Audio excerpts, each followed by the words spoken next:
Boa noite, queridos irmãos e amigos. Com muita alegria hoje, então, vamos refletir acerca do capítulo 107, intitulado Piedade, que se encontra no livro Pão Nosso, psicografia de Francisco Cândido Xavier, pelo Espírito Emmanuel. E ainda, utilizamos como subsídio o item 17 do capítulo 13 do Evangelho segundo o Espiritismo, sendo esse item intitulado A Piedade. Então, amigos, começamos as nossas reflexões dessa noite lendo uma pequena parte do item 17 do Evangelho segundo o Espiritismo, onde nos diz que a piedade é a virtude que mais vos aproxima dos anjos, é a irmã da caridade, que vos conduz até Deus. Deixai o vosso coração se enternecer diante das misérias e dos sofrimentos dos vossos semelhantes. Vossas lágrimas são um bálsamo que lhes aplicai sobre as feridas. E quando, por uma doce simpatia, vindes a lhes restituir a esperança e a resignação, que encanto experimentais. Então, a gente percebe, na leitura desse pequeno trecho do Evangelho, o quanto a piedade representa e também o bem que a gente pode fazer utilizando e nos lançando mão desse sentimento tão nobre e edificante. A piedade, então, que nos dicionários de língua portuguesa nos diz que significa compaixão pelo sofrimento alheio. E esta virtude, a piedade, que ela é tão linda, nos convida a participar ativamente na vida de todos aqueles nossos irmãos que sofrem, independentemente do tipo de sofrimento ou até mesmo da situação que esse irmão se encontra. A piedade, ela representa a nossa saída da inércia e da estagnação em prol da ação pela caridade. E através desse sentimento, conseguimos enxugar o pranto e as lágrimas dos nossos irmãos. E através desse sentimento tão nobre que representa a piedade, conseguimos acalmar os corações aflitos e também oferecer a mão amiga. E não é o acaso que a piedade se traduz em uma das virtudes mais belas e lindas. E quanto bem executada nos aproxima dos bons espíritos.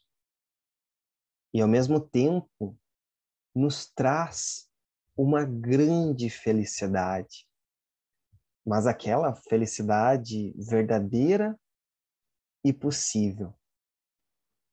Consiste então a piedade na capacidade de sermos instrumentos do amor e da paz.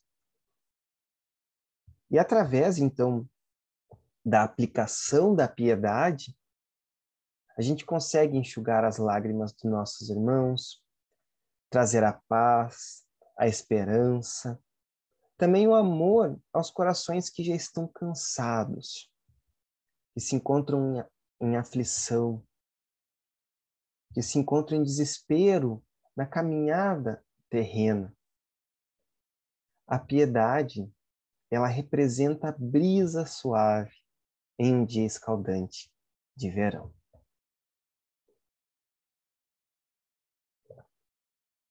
o alento em meio à tempestade. Essa virtude, ela também representa em nossos corações a marca da empatia, da capacidade de nos colocarmos no lugar daquele irmão que sofre e também sentirmos um pouquinho do seu sofrimento, de nos compadecermos para com este irmão. E a piedade, bem aplicada e sentida, ela também é amor. E esse amor é caracterizado pelo devotamento. E todo esse devotamento é o esquecimento de nós mesmos. E esse esquecimento é a abnegação em prol do sofrimento dos nossos irmãos. Mas não pensemos, amigos, que essa abnegação é a negação absoluta do nosso eu, ou que a abnegação representa a nossa diminuição completa. Pelo contrário, a abnegação significa o esquecimento, apenas por algum tempo, dos nossos problemas, dos nossos anseios, dos nossos objetivos, e aplicarmos todas as nossas ações e forças em prol do outro. A abnegação é um dos melhores remédios contra o egoísmo e o orgulho. E a abnegação é servir na seara do Mestre Jesus. A abnegação, ela representa uma das características dos discípulos mais sinceros do nosso querido Mestre Jesus. E quando estamos servindo nesse campo de trabalho desse Mestre Divino, também aos poucos vamos nos melhorando e aprendendo, um dia de cada vez, ao mesmo tempo nos despojando dos nossos vícios e ao mesmo tempo aprendendo e podendo ajudar algum irmão. Paulo de Tarso, o apóstolo dos gentios, na sua primeira carta a Timóteo, no capítulo 6 e verso 6, nos diz que, mas é grande o ganho que a piedade com contentamento. Ou seja, é de grande valia, grande ganho a piedade empregada e exercitada com alegria e despojamento. Paulo de Tarso, nessa passagem da sua epístola a Timóteo, deixa bem claro o quanto precisamos ter alegria e devotamento ao praticar a piedade. Muitas vezes, quando ajudamos alguém, criamos diversos empecilhos, ou até mesmo criticamos duramente as pessoas que ajudamos. Por exemplo, se ajudamos financeiramente algum irmão, ou julgamos este irmão de o porquê ele ainda não arrumou um emprego. Ou se somos gentis com algum colega nosso de trabalho, em seguida proferimos mentalmente que esse colega de trabalho não merece ser tratado com gentileza. Ou até mesmo se sorrimos para alguém triste, algum dos nossos conhecidos que se encontram em tristeza, em seguida pensamos que essa pessoa não merece um sorriso porque vive triste e deprimida. Ou até mesmo se ajudarmos de qualquer forma um irmão que se encontrou em cárcere por um determinado tempo, o julgamos pelas suas ações pretéritas. Mesmo em muitos casos, nós exercemos a piedade e a caridade, mas quase sempre julgamos aqueles que recebem as nossas boas ações. É como se fizéssemos um curativo em uma ferida machucada, mas em seguida mexêssemos nesse curativo, abrindo mais ainda a ferida. Ajudamos e ainda cobramos o reconhecimento do irmão ajudado e também cobramos da mesma forma esse reconhecimento da sociedade. Exigimos prêmios, muitas vezes, de destaque dentro da sociedade. E aí, nessas situações, irmãos, precisamos ser vigilantes. Sermos vigilantes para não cobrar ou exigir qualquer tipo de reconhecimento por agir com piedade e amor.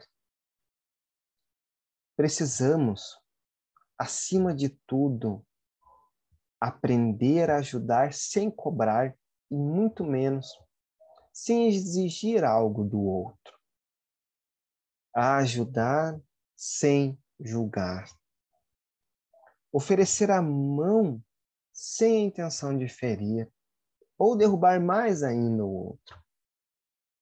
Assim, ajudando e auxiliando com abnegação, estaremos aplicando a verdadeira piedade com contentamento, como nos fala Paulo de Tarso. Porque, se formos pensar na vida do nosso Mestre Jesus, em todos os momentos em que ele auxiliava, em nenhum momento ajudava e em seguida julgava, ou muito menos cobrava por algum tipo de reconhecimento. Um grande exemplo é a conhecida passagem da mulher adúltera, que se encontra lá no Evangelho de João, no capítulo 8, versículo 1 ao 11. Então, Jesus estava retornando ao templo logo após ter ido ao Monte das Oliveiras. E os fariseus, então, trouxeram uma mulher que havia sido julgada, havia sido pega, desculpa, em adultério.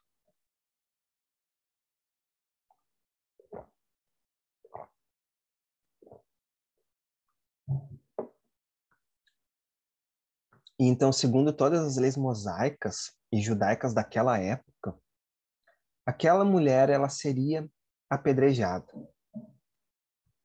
E os fariseus então questionaram Jesus acerca dessa situação que vivia essa mulher. E nesse momento Jesus então ele se mantinha agachado, escrevendo alguma coisa com o dedo, né, na terra. E depois então de algum tempo, Jesus muito calmamente levantou-se e disse para todos aqueles homens que estavam ali julgando a mulher: aquele que dentre vós está sem pecado, seja o primeiro que atire a pedra contra ela. Então Jesus, depois de falar isso, agachou-se novamente e voltou a escrever na terra. E um a um dessa multidão se dispersou, ficando apenas Jesus e a mulher. E nesse momento Jesus questiona a mulher: mulher, onde estão aqueles teus acusadores? Ninguém te condenou? Então ela disse: ninguém, Senhor. E disse-lhe Jesus: nem eu também te condeno. Vai-te e não peques mais.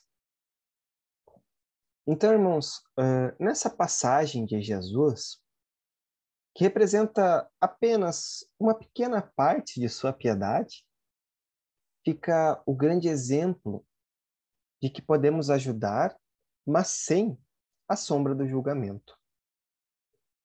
Se o outro errou e se encontra em uma situação não tão boa, não será nós que vamos jogar mais pedras e fazer mais críticas destrutivas para aquele irmão.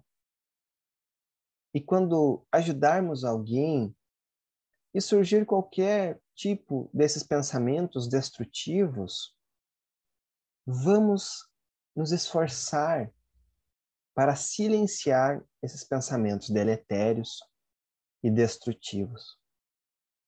Lembrarmos que o outro, ele precisa de ajuda e apoio, e não dos nossos mais duros julgamentos e das nossas mais terríveis críticas, que muitas vezes, na maioria das vezes, para falar a verdade, são tão ácidas. E lembremos que, assim como o outro que tem erros, nós também nos encontramos e estamos suscetíveis aos mesmos erros. E até mesmo, em muitas vezes, estamos suscetíveis até erros muito piores. Então, irmãos, ainda não aspiramos por ser perfeitos, nem muitas vezes temos o intuito de o ser, pois a gente sabe que, por enquanto, a gente não consegue a perfeição por completo.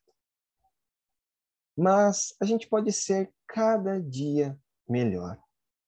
Cada dia nos renovarmos, sermos agentes da nossa própria mudança.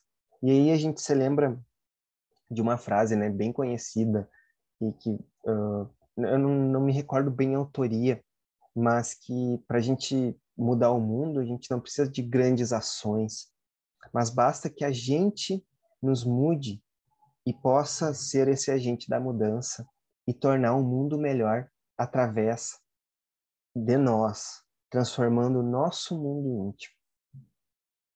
E quando todas as dúvidas, o medo surgir, ou até mesmo quando ainda não sabemos agir com piedade e caridade, ou quando agimos ainda fazendo duros julgamentos e duras críticas.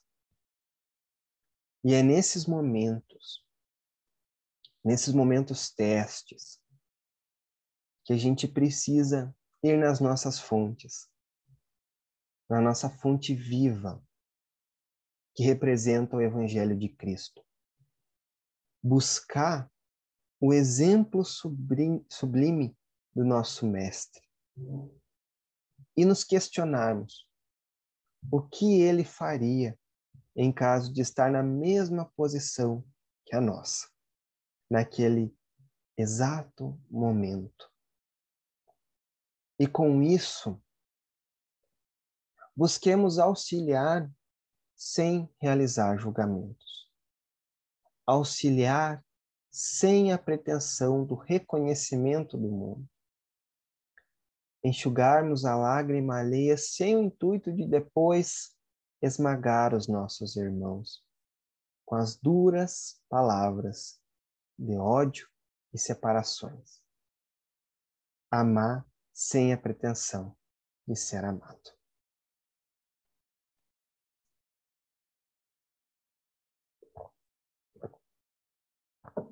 Então, irmãos, para concluir as reflexões dessa noite, vamos realizar a leitura desse lindo texto de Emmanuel que nos inspirou a realizar essas reflexões dessa noite. Então, capítulo 107 do livro Pão Nosso, a piedade. Mas é grande ganho a piedade com o contentamento. Paulo, primeira carta de Paulo a Timóteo, capítulo 6, versículo 6.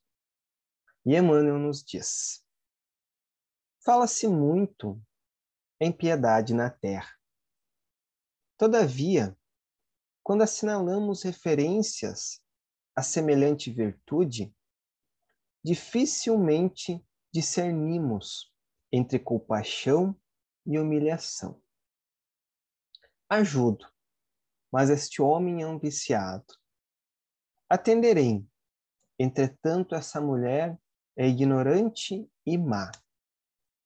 Penalizo-me, contudo, esse irmão é ingrato e cruel. Compadeço-me, todavia, trata-se de pessoa imprestável. Tais afirmativas são reiteradas a cada passo por lábios que se afirmam cristãos.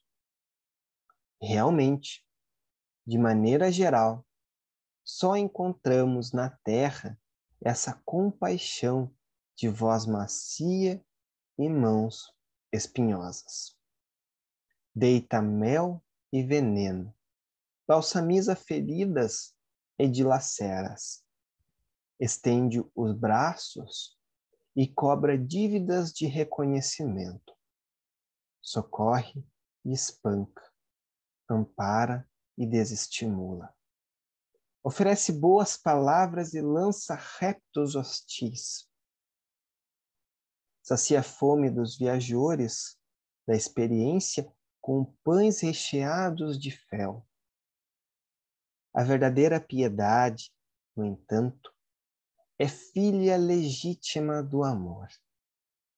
Não perde tempo na identificação do mal. Interessa-se excessivamente no bem para descurar-se dele em troca de ninharias. E sabe que o minuto é precioso na economia da vida. O Evangelho nos fala dessa piedade mentirosa, cheia de ilusões e exigências. Quem revela energia suficiente para abraçar a vida cristã encontra recursos de auxiliar alegremente. Não se prende às teias da crítica destrutiva e sabe semear o bem, fortificar-lhe os germes, cultivar-lhe os rebentos e esperar-lhe a frutificação. Diz-nos Paulo que a piedade com contentamento é grande ganho para a alma e, em verdade, não sabemos de outra que nos possa trazer prosperidade ao coração. E por fim, então, irmãos, convido a todos para unirmos os nossos pensamentos através de uma pequena prece. Com os corações alegres, Mestre, agradecemos pelas reflexões dessa noite. Pedimos, Mestre, que elas ecoem durante o nosso cotidiano, que possamos aplicar a piedade para todos os nossos irmãos e que possamos cada dia vencer o mal que se encontra dentro de nós, superar essas barreiras do vício, superar essas barreiras do medo e sermos cada dia melhor. Sermos o seu instrumento da paz, ser o teu instrumento da harmonia, oferecermos a nossa mão amiga a todos aqueles que sofrem. Ensina-nos, Mestre, a termos esta verdadeira piedade, de oferecermos a mão e não olharmos o mal. Ensina-nos, Mestre, sermos abnegados, sermos humildes, a enxergarmos os nossos irmãos não como um outro, e sim como os nossos amigos e irmãos de caminhada. Porque assim, Mestre, talvez estaremos nos esforçando ao nosso máximo para seguirmos os teus passos, o teu caminho. Ensina-nos a termos alegria, mesmo quando a vida nos oferece os pães do fel e da amargura. Que possamos sempre sermos piedosos e agirmos com caridade para todos aqueles que nos oferecem o fel amargo do ódio. Obrigado, que assim seja. Desejo a todos, então, um excelente final de semana, com votos de muita paz.